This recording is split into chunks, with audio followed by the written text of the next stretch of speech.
जब आसिया जुबे में हार दी जाती थी। ओए होए होए।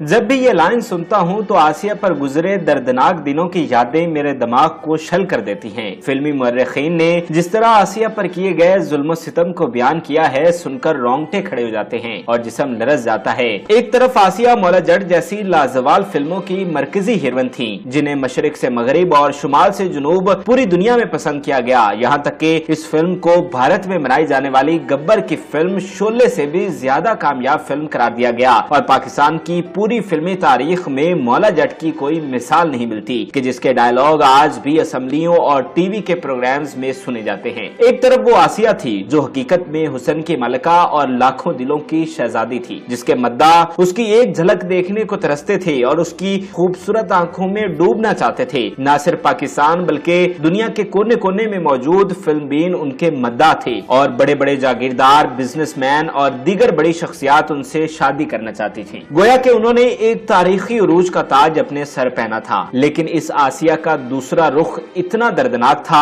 कैमरे के पीछे उनकी जिंदगी इतनी अलमनाक दुखों और तन्हाइयों से भरी थी कि सुनकर रूह कांप जाए। इतनी बड़ी अदाकारों को किस तरह बाप और मामू तशद्दुद का निशाना बनाते, किस तरह उसे जुए में हार कर जीतने वालों के हवाले कर दिया जाता और किस तरह एक घटिया हवस परस्त कैमरामैन ने इतनी बड़ी अदाकारा का करियर खत्म कर दिया, जो कि पूरे मुल्क का असासा थी, जिससे फिल्म साजों ने करोड़ों रुपए कमाए थे और जिस अदाकारा ने पूरी दुनिया में पाकिस्तान का नाम रोशन किया था। आसिया का फिल्मी करियर 1970 की फिल्म इंसान और आदमी से शुरू हुआ था, जिसके हिदायतकार शबाब किरानी थे। ये फिल्म सुपरहिट हुई। फिल्म की मरकजी जोड़ी मोहम्मद अली और ज़ेबा थे, जबकि आसिया मुआवन अदाकारा के तौर पर नजर आई थी। फिल्म बीन बताते हैं कि लोग इतनी खूबसूरत अदाकारों को स्क्रीन पर देखकर दंग रह गए थे कि वो इतना अरसा कहां पर छुपी रही। फिल्म इंसान और आदमी सुपरहिट साबित हुई और आसिया फिल्म साजों की नजर में आ गई। आसिया के लिए एक ताबनाक मुस्तकबिल मुंतजिर था, मगर उसके कम ज़रफ़ बाप और मामू ने कभी आसिया को इज्जतदार जिंदगी ना गुजारने दी, बल्कि हर बार बदनामी का धब्बा उसके दामन पर लगाया और जब इससे भी मन न भरा तो नशे में धुत उस पर तशद्दुद करते। अपनी पहली फिल्म में कामयाबी के बाद आसिया रंगीला की नजर में आ गई। हुआ कुछ यूं कि एक शाम आसिया एवेन्यू स्टूडियो में दाखिल हो रही थी कि उन पर रंगीला के असिस्टेंट डायरेक्टर जावेद रजा की नजर पड़ गई। जावेद रजा को सूंघने की आदत थी। वो इस आदत को पूरा करने के लिए अपनी आंखों और तमाम हिस्सों को हर लम्हा बेदार रखता था। उस रोज वो रंगीला के साथ फिल्म दिल और दुनिया की आउटडोर शूटिंग से वापस आया था। आसिया को देखा तो उसे रंगीला के दफ्तर ले गया। अभी वो आसिया को शीशे में उतार ही रहा था कि रंगीला अंदर दाखिल हो गया। जावेद रजा ने आसिया का तारुफ कराया तो रंगीला ने कुछ बोलने के बजाय आसिया को तकना शुरू कर दिया। रंगीला ने जब आसिया का एक्सरे मुकम्मल कर लिया तो अपने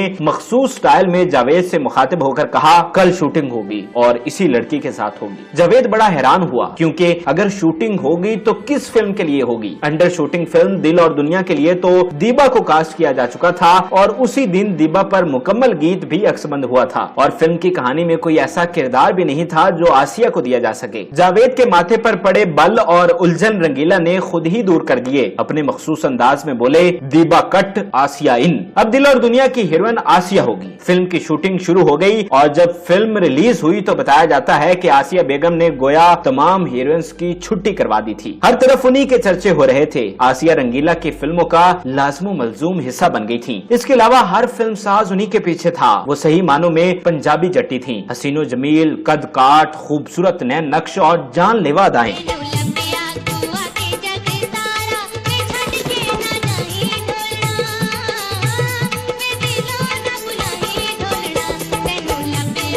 स्क्रीन पर आसिया के लिए की जाने वाली वाह वाह बेमिसाल थी, मगर एक कहानी उनके घर में भी चल रही थी जो कोई नहीं जानता था और आज तक उनके मद्दा इससे बेखबर हैं। एक आसिया का मामू अकरम था जो बाद में हाजी अकरम बन गया और दूसरा उनका बाप जिसे शाह जी कहकर पुकारा जाता था। ये दोनों आसिया पर जिस्मानी तशद्दुद किया करते थे। दोनों जवारी और नशई थे, इसलिए ना ही अपनी इज्जत की कोई फिक्र थी और ना ही अपनी बाकिरदार बेटी की। आसिया उनके लिए एक सोने की चिड़िया साबित हुई थी, जिस वजह से उनकी हर तरफ इज्जत हो रही थी, वगरना इन हराम खोरों को किसने पूछना था, पड़े रहते कहीं फुटपाथ पर और भीख मांगते। मगर ये आसिया थी जो दिन रात मेहनत करके उनके लिए रोजी का समा करती, छत मुहैया की, मगर नशई और जुआरी कभी एहसानों का बदला नहीं चुका सकते। आसिया की कोई सहेली भी न थी कि जिससे वो दुख सुख शेयर करती और अपने मन का बोझ हल्का कर लेती। वो ज्यादातर वक्त शूटिंग पर गुजारती और उसके बाद सीधा घर, जहाँ पर उसे अपने मामू और बाप से इंतहाई कमजरफ रवैये का सामना करना पड़ता। यूं आसिया की जिंदगी कांटों से कम न थी। बताया जाता है कि बारिश स्टूडियो में हर रात अनबरा फिल्म के मशहूर जमाना फिल्मसाज खलीफा नजीर बरादरान के दफ्तर में जुआ खेला जाता था। इस महफिल में जब आसिया के बाप और मामू अपनी रकूम जो आसिया की ही कमाई होती थी हार जाते तो इतने बेरहम और कम ज़रफ थे कि आसिया को ही दांव पर लगा देते। अगले रोज पता चलता कि रात मामा और बाप आसिया को जुए में हार गए हैं। अब उस औरत की क्या इज्जत रह जाती होगी जिसे लाइट मैन, सफाई करने वाला, चाय लाने वाला, हर बड़े से बड़ा शख्स भी एक जुआरी की बेटी के तौर पर देखता और जो रात को जुए में दांव पर लगा दी जाती थी। आसिया को हारने का एक मतलब ये भी होता था कि वो जीतने वाले की फिल्म में मुफ्त काम करेगी। आसिया बेगम के माहो साल इन्हीं तंगदस्तियों और सितम जरीफियों में गुजरे। फिल्मी पर्दा पर वो दिन ब दिन तरक्की करती जा रही थी और पूरी दुनिया में मकबूल हो रही थी, मगर उसकी जाती जिंदगी अजीरन कर दी गई थी। यहाँ तक कि फिल्म मौला जट की रिलीज के बावजूद वो एक किराए के मकान में रहती थी। कुछ फिल्म बताते हैं कि फिल्म मौला जट के बाद उन्होंने उस वक्त लाहौर के पोश एरिया समनाबाद में कोठी नुमा घर किराए पर ले लिया था। लेकिन आपको ये जानकर हैरत होगी कि उन्हें बजाते खुद घर की बैरूनी दीवार की सफेदी करते हुए देखा गया। कोई यकीन भी नहीं कर सकता था कि इतनी बड़ी अदाकारा इस हाल में जिंदगी गुजार रही होगी, और वो भी इतने उरूज पर। नहीं रह सकते बिन तेरे, तेरे बेमाही मेरे, मेरे बेमाही की करा प्यार जो हो। और शायद ये मामे और बाप की तरफ से दी गई एक सजा ही थी। ये वो जमाना था जब आसिया बेगम का हर तरफ तूती बोल रहा था। हालांकि सुल्तान राही को भी आसिया के बाद शोहरत मिली। वो 70 की दहाई में सबसे मकबूल तरीन और कामयाब तरीन पंजाबी अदाकारा थी। मगर फिर एक भयानक और मनहूस रात आई जब उनका सामना हवस परस्त, मनहूस और घटिया शख्स से हुआ जिसने आसिया का करियर खत्म कर दिया। और ये जानकर आपके पैरों तले से जमीन निकल जाएगी कि वो एक कैमरामैन था जिसका नाम रियाज भट्ट था। वो इतना बदजात था कि हर लड़की को अपनी जागीर समझता था, हर लड़की से खराज वसूल करना अपना हक समझता था। फिल्मी लड़कियां भी कैमरामैनों को प्रोड्यूसर और डायरेक्टर से ज्यादा अहमियत देती थी। हीरोइन और दूसरी एक्ट्रेसेस का ये ख्याल होता था कि कैमरामैन चाहे तो उन्हें इस तरह पिक्चराइज कर सकता है कि रातों रात वो स्टार बन जाएं। लेकिन इस सोच में आसिया जैसी अदाकाराएं भी इन कैमरामैनों की बदतहजीबी का शिकार हो जाती थी। ये एक भयानक और मनहूस रात थी। आसिया एवेन्यू स्टूडियो के एक फ्लोर में शूटिंग कर रही थी। कैमरामैन वही खबीस रियाज भट्ट था। वक्फा हुआ तो रियाज भट्ट आसिया बेगम को जीए गुल से मिलवाने उनके दफ्तर ले गया। आगा साहब अपने दफ्तर में मौजूद नहीं थे। उनके अदम मौजूदगी में स्टूडियो और दफ्तर की निगरानी उनका बाएतमाद मुलाजम बोस्तान खान करता था, जो बजाते खुद एक खबीस आदमी था। आगा साहब के ऑफिस में खबीस रियाज भट्ट ने आसिया बेगम के साथ दस्त दराजी शुरू कर दी, जिस पर आसिया ने मजाहमत की और उसी दौरान अचानक बोस्तान खान भी अंदर आ गया। बजाय के वो रियाज भट्ट से आसिया को बचाता, उसने आसिया बेगम पर ही इल्जाम लगाकर थप्पड़ मारना शुरू कर दिए। स्टूडियो में मौजूद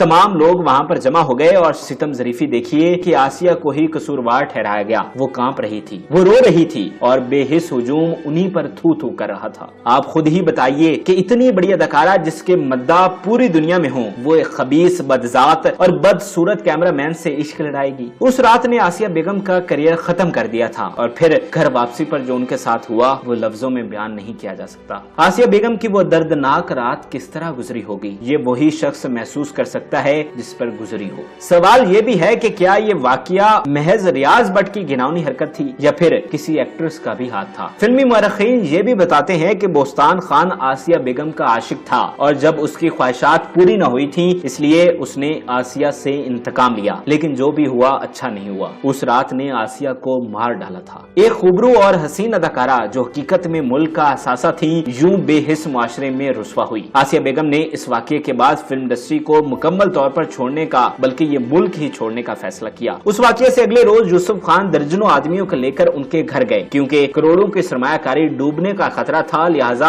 आसिया को इस बात पर मना लिया गया कि वो ज़ेरे तकमील फिल्मों में काम करेंगी। आसिया ने बस उन्हीं फिल्मों में काम किया और फिर बैंकॉक के एक बिजनेसमैन फारूक से शादी कर ली। फारूक एक अरसा से आसिया के साथ शादी करने की कोशिश में था, जो कि आखिरकार पूरी हुई। आसिया آسیہ اسی کے ساتھ ایک دن اپنا ملک ہی چھوڑ گئیں اور پھر کبھی واپس نہ آ سکیں، یہاں تک کہ دفن ہونے کے لیے وطن کی خوشبودار مٹی بھی نصیب نہ ہوئی۔ آسیہ کا انتقال 2013 کو امریکہ میں ہوا اور انہیں وہیں سپرد خاک کیا گیا۔ کچھ لوگ کہتے ہیں کہ آسیہ بیگم کا شوہر بھی ان پر تشدد کرتا تھا اور انہوں نے ازدواجی زندگی بھی بڑی اذیتوں میں گزاری، لیکن جو بھی ہو آسیہ ایک کانٹوں بھری زندگی گزار کر دنیا سے رخصت ہوئی۔ شاید ہی کوئی پل انہوں نے سکون کا دیکھا ہوگا، اب وہ ابدی نیند سو چکی ہیں۔ آسیہ بیگم مداحوں کے دلوں میں ہمیشہ زندہ رہیں گی۔ اللہ تعالیٰ آسیہ بیگم کو جنت میں اعلیٰ مقام عطا کرے، آمین۔